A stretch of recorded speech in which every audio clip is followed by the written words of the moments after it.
Today, we're diving deep into Dante's Inferno, the first and most haunting part of the Divine Comedy, a medieval journey through the 9 circles of hell itself.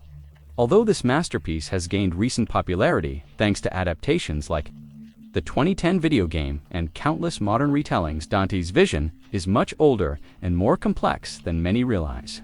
If you're new here, hit that subscribe button for deep dives into the most profound mysteries of human consciousness. Let me know in the comments where you're watching from. I love connecting with fellow seekers around the world. Written by Dante Alighieri in the early 14th century. This isn't just poetry, it's a complete theological roadmap through the afterlife, considered one of the greatest works in world literature. A text that influenced Christianity, literature, and Western thought. For over 700 years, what makes Dante's hell so terrifyingly precise? What do the 9 circles represent? And what does this medieval poet's journey reveal about the human condition? Join us as we descend into the depths and uncover all the mysteries and secrets of Dante's Inferno. To understand the true power of Dante's Inferno, we need to understand that this wasn't just some poet's wild imagination. Dante Alighieri wrote this between 1308 and 1320, and he was basically creating the most detailed map of hell that Christianity had ever seen. But here's the thing that makes this story even more interesting. Dante was writing this while he was banned from his own city of Florence. He had been kicked out because of politics, and he was never allowed to return home. So in a way, Dante was already living in his own personal hell when he wrote about the ultimate hell. The political situation in Florence was incredibly complex. The city was split between 2 factions, the Guelphs and the Ghibellines. The Guelphs supported the Pope, while the Ghibellines supported the Holy Roman Emperor. But it got even more complicated because the Guelphs themselves split into 2 groups, the White Guelphs and the Black Guelphs.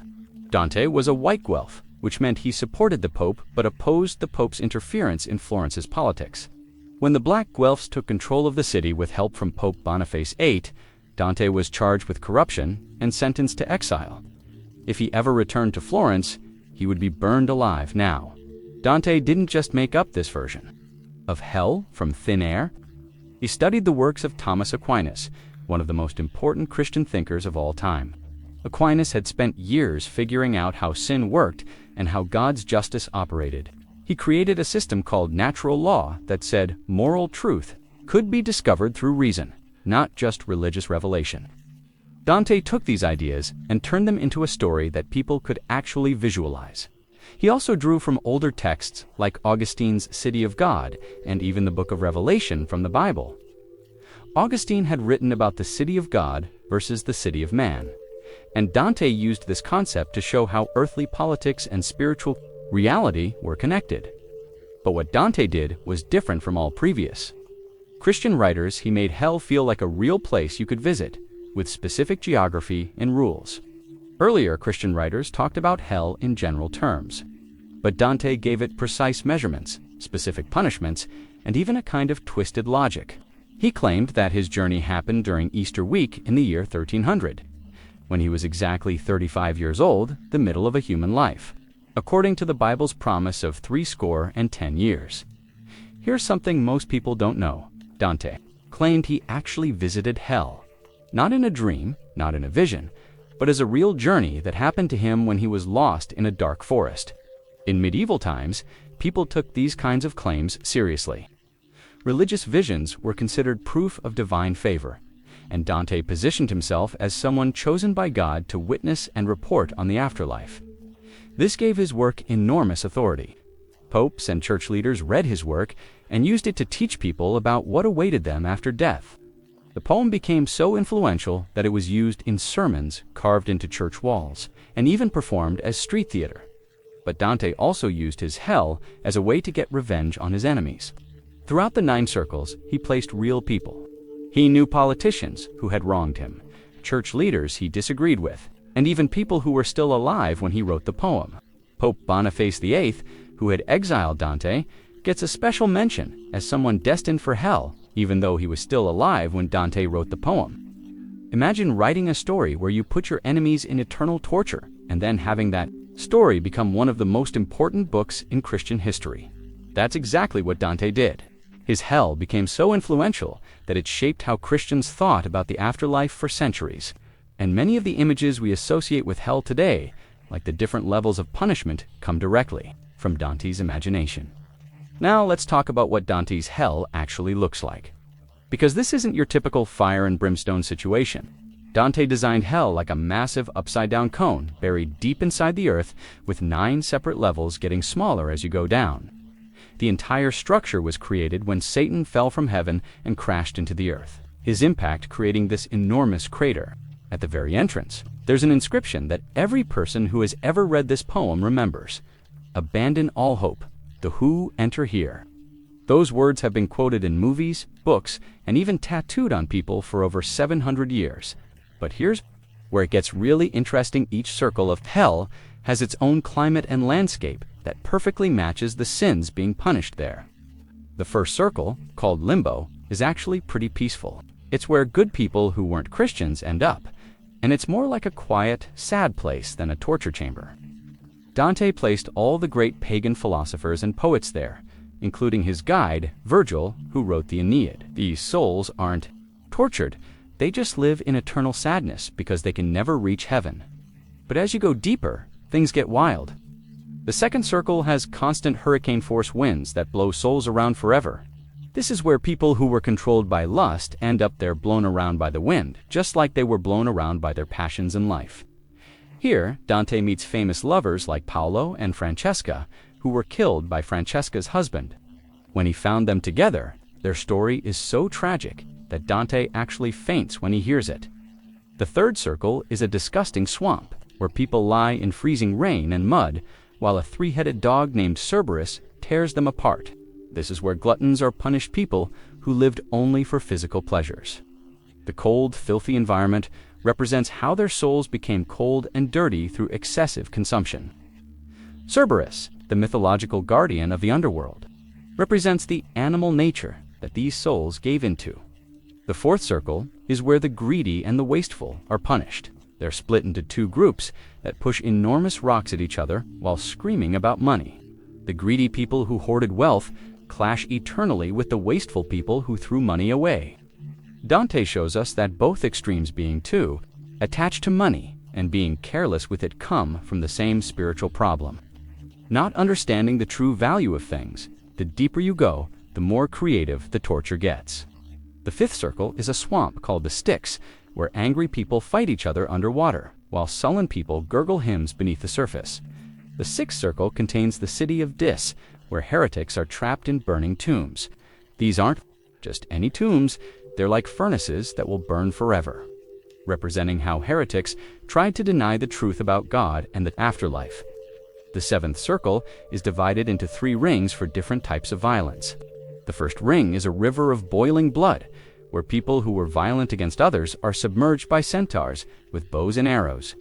The second ring is a forest, where people who killed themselves have been turned into twisted trees, and harpies nest in their branches and eat their leaves. When the leaves get torn off, the trees bleed and scream.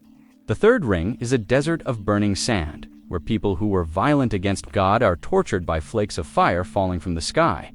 But the bottom of hell is probably the most shocking part. Instead of being the hottest place, it's actually frozen solid. This represents how sin ultimately leads to the complete absence of love, which Dante saw as the source of all warmth and life. Satan himself is trapped in ice at the very center. And he's not some powerful ruler, he's a pathetic giant with 3 heads, crying frozen tears while he chews on the 3 worst traitors in human history: Judas, who betrayed Jesus, and Brutus, and Cassius, who betrayed Julius Caesar. The whole place is organized with mathematical precision, where every punishment fits the crime exactly. Dante called this contrapposto, which means the punishment mirrors what you did wrong in life in a way that reveals the true nature of the sin. What makes Dante's hell so terrifying isn't just the punishment sets, how perfectly organized everything is. This hell operates on a system of absolute justice, where every soul gets exactly what their actions on earth earned them.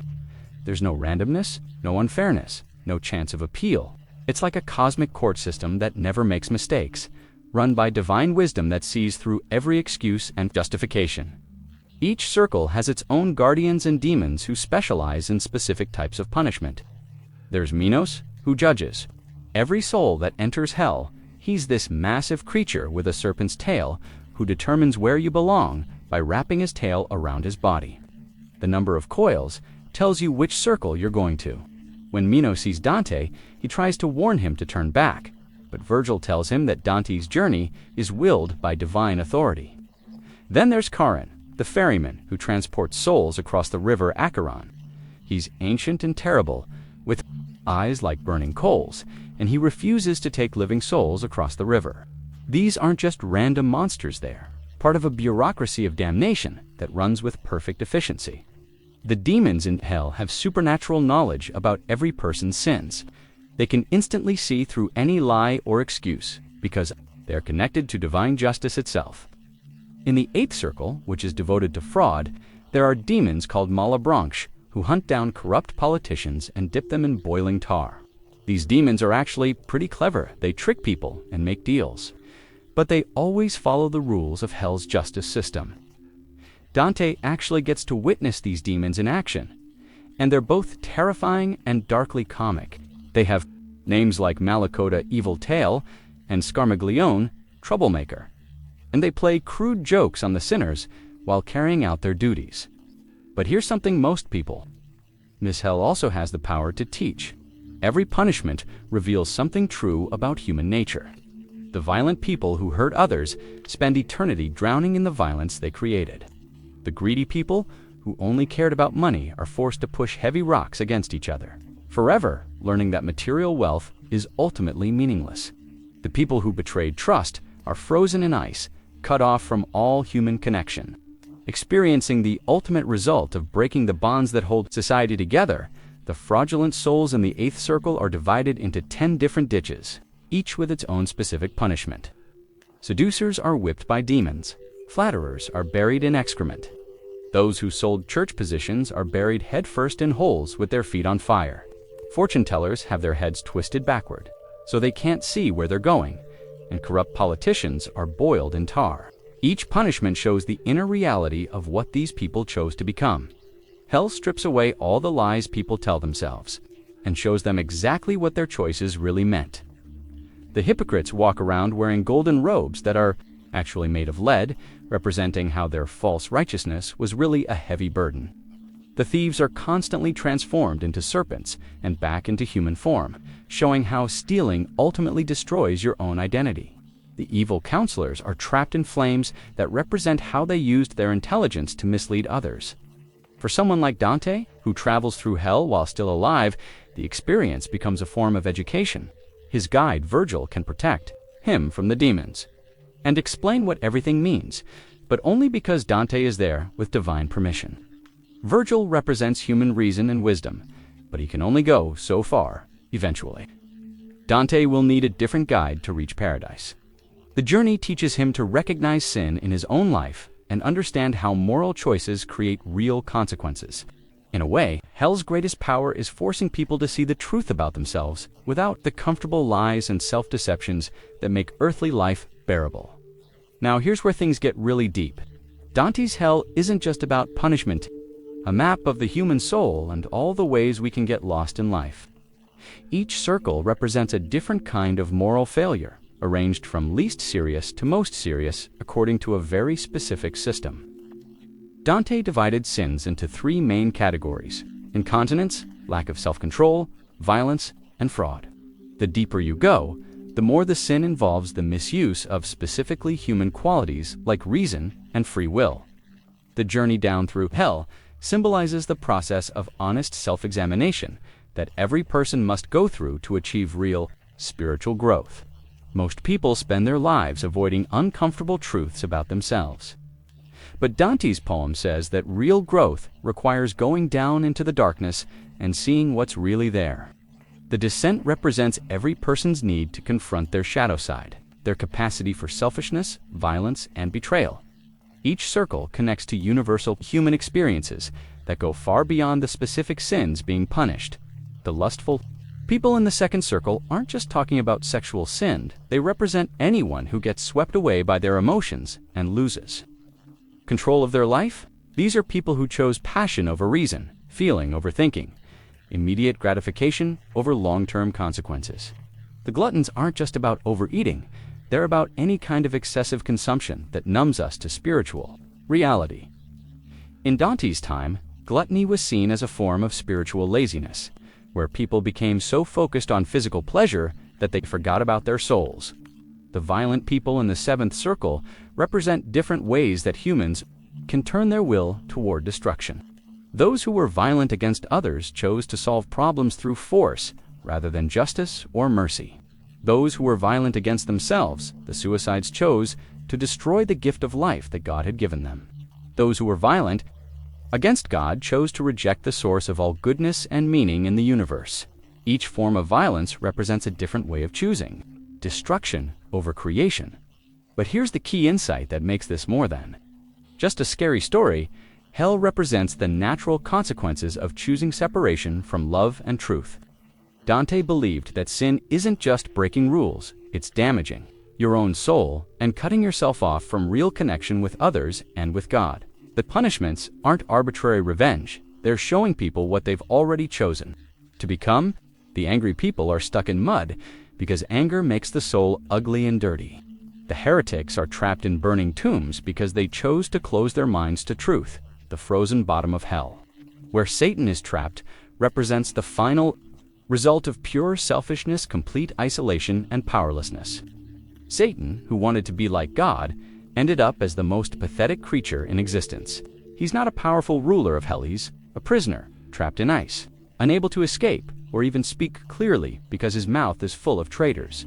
This warns us that the pursuit of power and control over others ultimately destroys the person who chooses it. The three faces of Satan represent the ultimate perversion of the Trinity. Instead of love, wisdom, and power working together, we see hatred, ignorance, and impotence.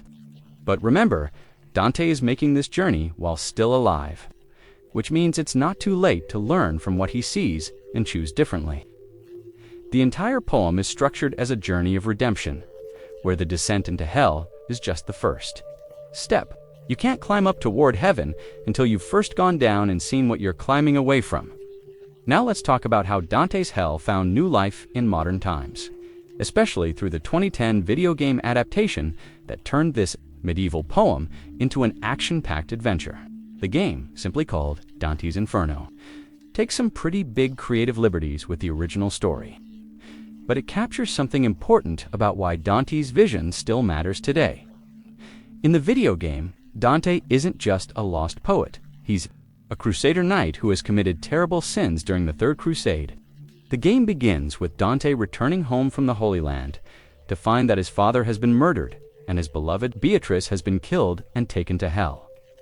The story becomes a quest to rescue her soul from Satan himself. The game adds a romantic storyline, tons of combat, and even a redemption system where you can choose to punish or absolve certain souls you encounter. Here's what's brilliant about this adaptation. It makes the abstract concept of fighting sin into something literal and physical. When you're playing the game, you're not just reading about hell, you're actually battling through it, which makes the experience feel immediate and personal. The game's combat system forces you to confront each type of sin directly. You fight manifestations of lust, greed, anger, and all the other sins that Dante wrote about. This turns the spiritual journey into something you can actually experience through gameplay. The game came out in 2010, during a time when people were hungry for stories about good versus evil, right versus wrong.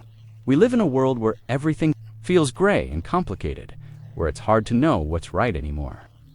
The game's version of hell gives players something our culture often lacks: clear moral boundaries and satisfaction of defeating evil through direct action.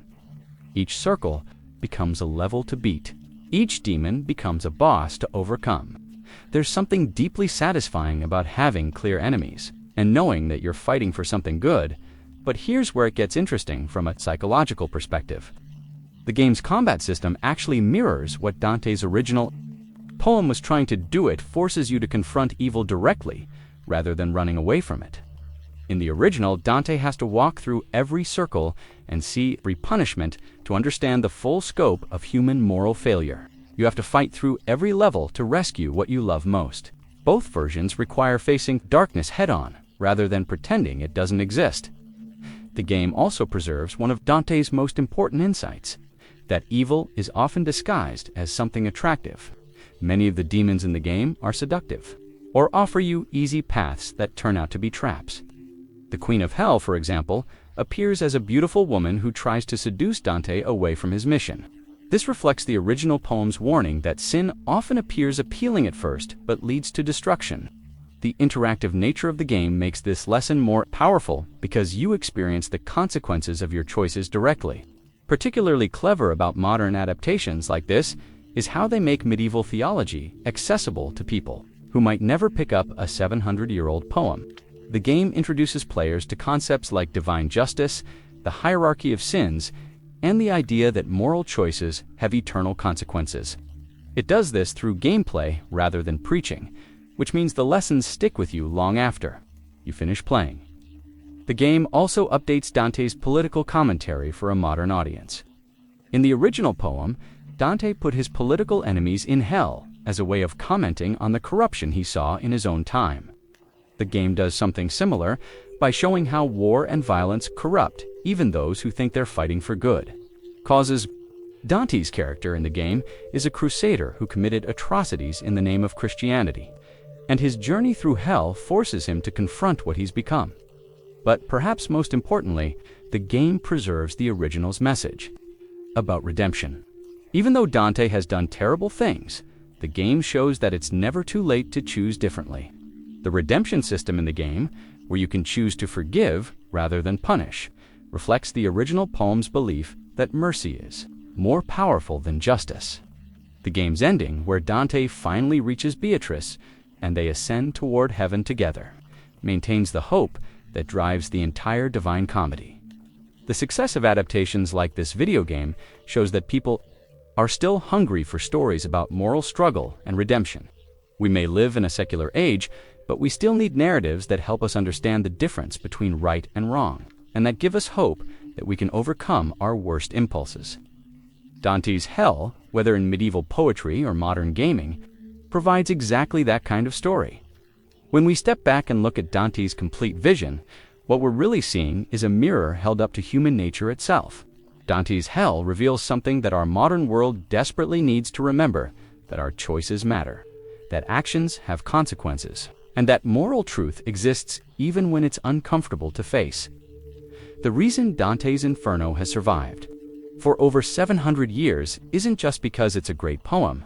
It's because it speaks to something universal in human experience.